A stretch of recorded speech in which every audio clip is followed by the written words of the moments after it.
Nation, Harry here, back with Jim Beach. And Jim, I got to tell you a funny story. I'm doing some client work down in Austin, Texas, and I'm at one of these Regis co-worker spaces. And, doggone it, I've been in Regis for probably 15 years, and you get a desk in any city in the world. And a lot of the logos in the little offices are startups. So, I really like it. Oh, and the coffee's free. So I really like Regis. That's a whole nother conversation. I'm a little too old for WeWork. That's for you young, hip, and cool people. So,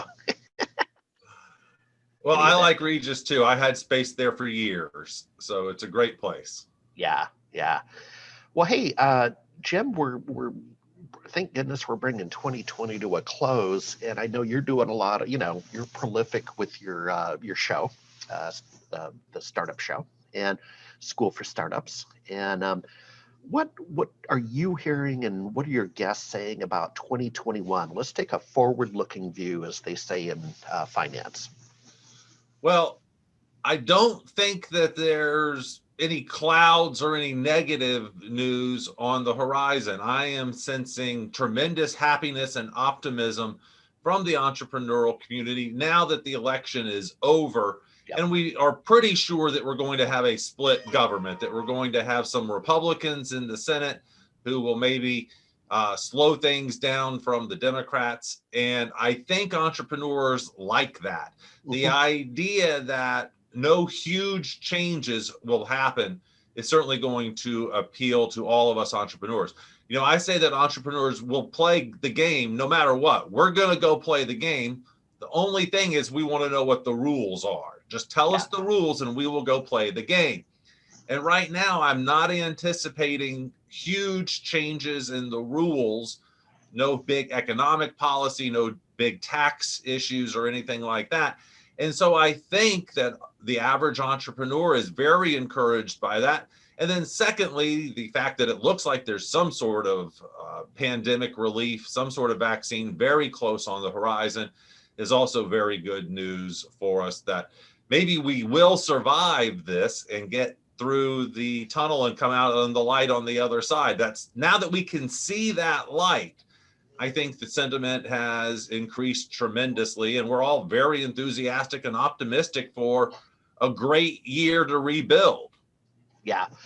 And I like your first comment. I look at it like Goldilocks, not too hot, not too cold. That's right. Entrepreneurs like that, right? The post-election financial market reaction some time ago, but it was positive, and it was positive because they had answers. And to your point, a divided government is Goldilocks. It is. It allows entrepreneurs and big businesses to know more or less what we're going to be playing with. I think that if we had a Democratic Senate, there would be some anticipation and a little bit of worry, not because it's Democrats. That's not the issue.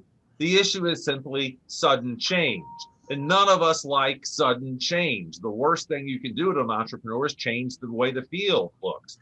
And so I think that there is tremendous relief that more or less the status quo will continue on.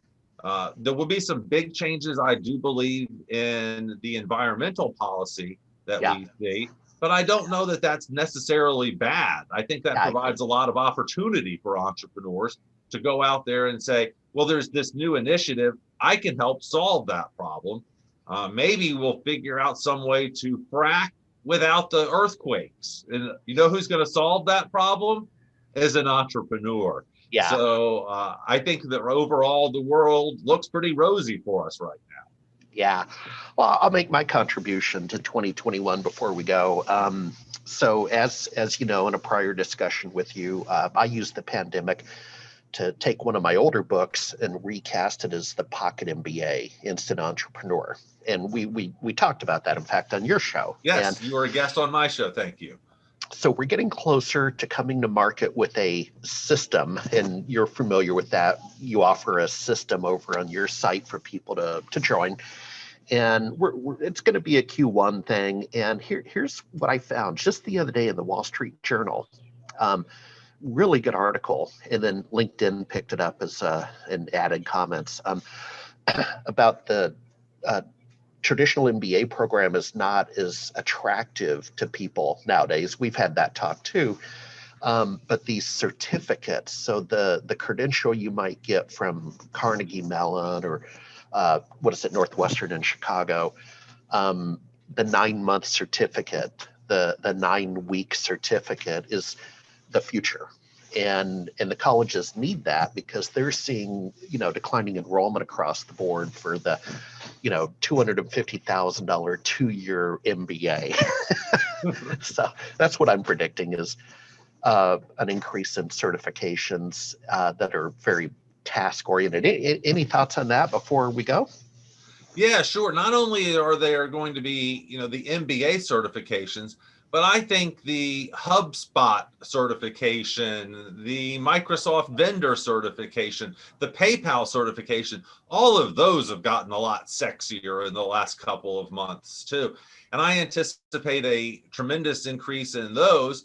And those are going to help you get a job. If you can go out there and say, I'm HubSpot certified, do you have anyone else in your office that is? And they'll say no. And then you say, well, I do add a specific, unique skill. And I think that those sort of certifications are going to be twice as sexy as they've been in the past. And people who would never have considered those, here we are in our late 30s. Is that where we are? And I'm even considering going and getting a certification, not really for the letters, but simply so that I have the body of knowledge. Yeah. The pandemic has been a great time for us to not only release old books again, but to spend some time on personal development and to get our skill set better prepared for the new future. Yeah, absolutely. Well, I'll end on this. Jenny over in the radio control room could probably be Camtasia certified. She spends a lot of time making this happen, does post-production work. So, hey, Jim, thanks a lot. And we're going to talk to you after the Seahawks win the Super Bowl in Q1. We're going to wait 8 years until we talk again? There we go. Take care. Have a good one. Be safe, everyone. All right. Happy holidays.